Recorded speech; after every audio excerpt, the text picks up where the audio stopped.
दोस्तों, अगर मैं आपसे कहूं कि एक अनपढ़ गवार और शक्ल से चोर दिखने वाला व्यक्ति यीशु मसीह के ऊपर यह आरोप लगाता है कि वो अपराधी था, वो बलात्कारी था और जो उसके चेले थे उन्होंने उसको भगवान बना दिया, मतलब उसका प्रचार करके वो भगवान नहीं था, तो आप हैरान हो जाएंगे कि कोई इतने पवित्र परमेश्वर को ऐसे कैसे बोल सकता है। जी हाँ दोस्तों, इस वीडियो को देख करके मैं भी बहुत हैरान हुआ। मैं करीब 2 से 3 साल से वीडियो बना रहा हूँ, लेकिन आज तक मैंने कभी ऐसा किसी के मुंह से बयान नहीं सुना। ये गंदा आदमी इस बात को बोलता है कि यीशु मसीह बलात्कारी था, यीशु मसीह अपराधी था। तो मैं इस शख्स से बोलना चाहूँगा, अगर ये शख्स मेरी इस वीडियो को देख रहा है तो बात सुन ले मेरी, कि अगर हिंदू धर्म को उठा करके कुछ बोलने लगा तो तेरे कान सुन नहीं पाएंगे और तू बहरा हो जाएगा, क्योंकि बलात्कारी और अपराधी किसके धर्म के लोग रह चुके हैं वो सब जानते हैं। और सब जानते हैं कि हिंदू धर्म में ऐसे ऋषि मुनि थे जो अपनी बेटी के साथ ही सोए थे। तो बलात्कारी, व्यभिचारी और अपराधी वो थे, ना कि यीशु मसीह। यीशु मसीह पवित्र परमेश्वर था, है और हमेशा युगानुयुग रहेगा। मुंह उठाकर बाइबल के नए नियम को पढ़ और पता लगेगा कि यीशु मसीह इन सब बातों से लोगों को दूर रहना सिखाता था। और तू नया आया मार्केट में उसके ऊपर इल्जाम लगाने वाला अनपढ़ गवार, अगर तुझसे इंग्लिश में हिंदू धर्म की स्पेलिंग लिखवा ली ना तो तेरा नेटवर्क वीक हो जाएगा। पहले दोस्तों मैं आपको वो वीडियो दिखाना चाहता हूँ। वीडियो बहुत लंबा है, उसको पूरा अंत तक देखना, फिर आपको पता लगेगा। पहले आप इस वीडियो को देखिए, उसके बाद फिर हम बात करते हैं। अभी आपने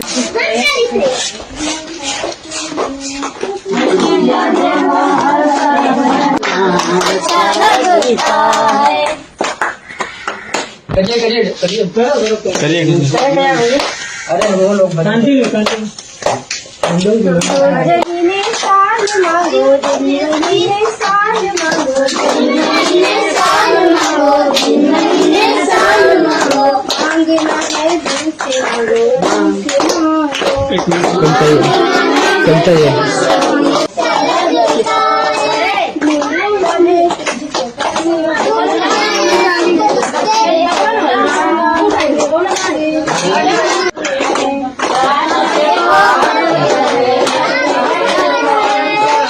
उस विधि में नहीं है जिस विधि में आप सत्संग कराती हूँ, और मैं सत्संग में कभी कभी जाता हूँ।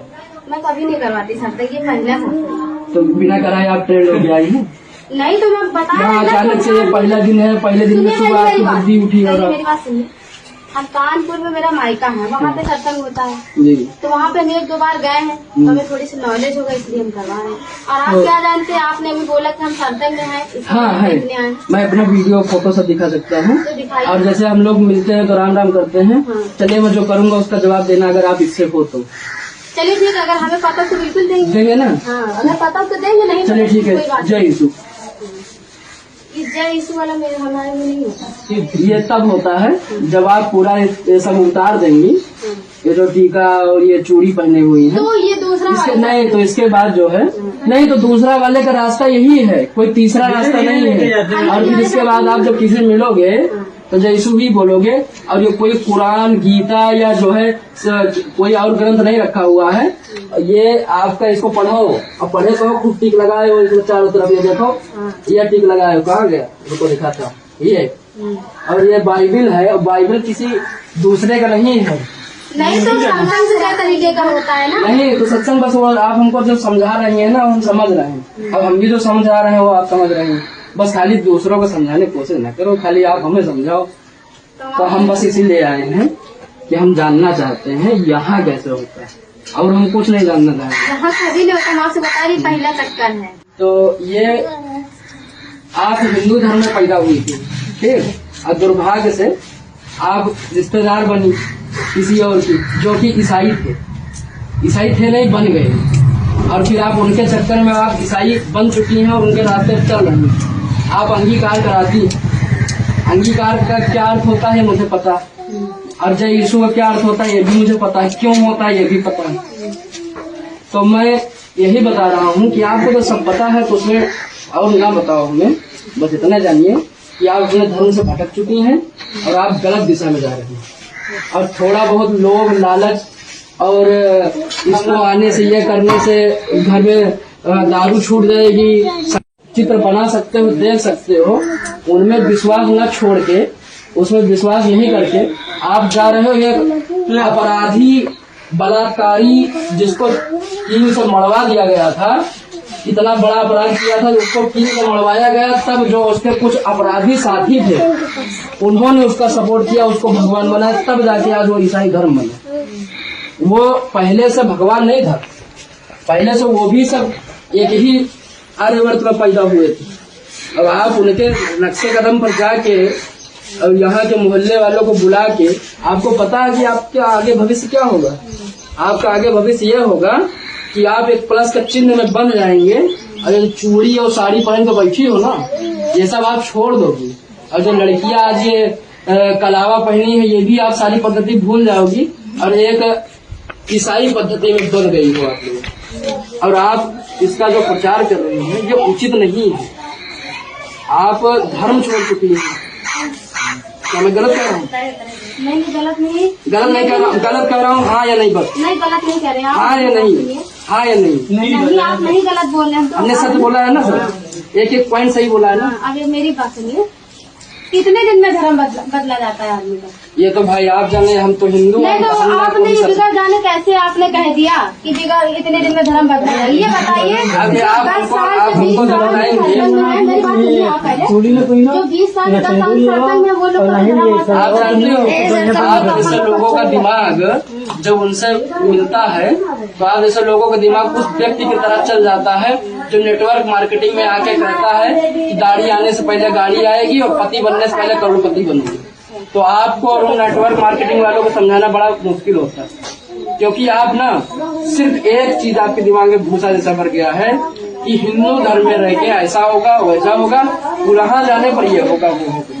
ये लोग सारे लोग दुनिया में बेवकूफ हैं। सारे लोग वो है नहीं, वो आप जैसे बेवकूफे कारण पनपते चले जा रहे हैं। जहाँ आप जैसे लोग हम बेवकूफ है तो पूरी दुनिया बेवकूफ है। पूरी दुनिया है ही नहीं। आप कैसे कह सकते हैं इतने अधिकार से? की नहीं है पूरी दुनिया? नहीं है इतने अधिकार से आप कैसे आप हमें प्रूफ दे रहे हैं, आपको प्रूफ दे देंगे। पूरा नेपाल शासन में है और इधर इस विश्व में मात्र 17% लोग ईसाई हैं, इससे ज्यादा नहीं। अभी आपने इस वीडियो को देख लिया किस तरीके से शख्स जा करके जो आराधना प्रार्थना कर रहे होते हैं लोग, उनके बीच में जाता है, बाइबल को उठाता है, बाइबल को देखता है, बाइबल को देखने के बाद रख करके उनसे बहस करने लगता है कि तुमने ये साड़ी क्यों पहनी है, तुम यहाँ पर क्यों ये प्रचार कर रही हो। वो महिला सामने से जवाब देती है कि मैं अपने मायके में गई हूँ बहुत बार और मैंने उनसे थोड़ा कुछ सीखा है, तो मैं यहाँ पर आकर के आराधना प्रार्थना कर रही हूँ। लेकिन ये शख्स फिर से उल्टे सीधे सवाल जवाब उस बहन से करता है, उल्टी सीधी सलाहें देता है कि तुमने गलत कर दिया, तुम उस धर्म में चली गई, तुम बहकावे में आ गई हो। जैसे वो दूध पीती बच्ची है, अभी उसे कुछ नहीं पता, वो 5-6 साल की बच्ची है, उम्र में इससे बड़ी होगी और उसको समझा रहा है। वीडियो में आपने ये भी देखा होगा कि अगला बोलता है कि जय हिंदू बोल करके दिखाओ। मैं इससे कहना चाहता हूँ कि क्या इसके कोई बाप के नौकर हैं कि इसको जय हिंदू बोल करके दिखाएंगे, या इसका वहाँ पर राज चलता है।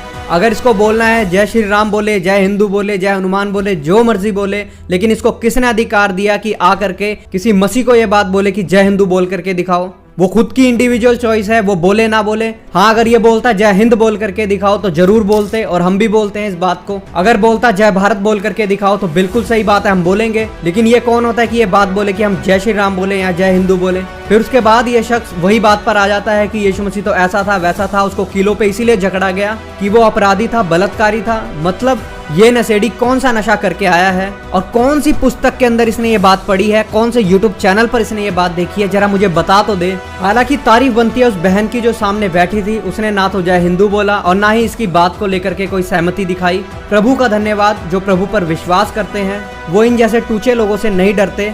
जब महिला ने इससे 4-5 सवाल पूछे, अंत में आपने देखा होगा, तो उसके बाद इसका नेटवर्क फिर से वीक हो गया। आपको और उन नेटवर्क मार्केटिंग वालों को समझाना बड़ा मुश्किल होता है। लास्ट में ये शख्स इस बात को बोलने लगा। मैं आपको बता दूं, ये शख्स मेरे सामने सिर्फ 10 मिनट के लिए बैठ जाए, अपने जूतों को अपने सिर के ऊपर रख करके भागेगा अगर इसको मैंने 4-5 सवाल इससे पूछ लिए इसी के धर्म को लेकर के। मैं आपको बता दूं दोस्तों, ये वो अनपढ़ लोग हैं जिनको पीछे से सिखाकर भेजा जाता है। इनके पास कोई रिसर्च नहीं है। ये अगर ये इस बात को साबित तो कर दे एक बार कि इसने कहाँ पढ़ा है ये कि यीशु मसीह बलात्कारी था, यीशु मसीह अपराधी था, जो खुद लोगों को शिक्षा देता रहा जब तक वो धरती पर था तब तक, कि तुम व्यभिचार ना करना, तुम अपने पड़ोसी से अपने समान प्रेम रखना, तुम किसी की निंदा ना करना, जिसने अपनी 33 साल की उम्र तक 2000 साल पहले दोस्तों मैं आपको बता दूं 33 साल की उम्र तक भी जिसने शादी नहीं करी उसको ये बलात्कारी बताता है।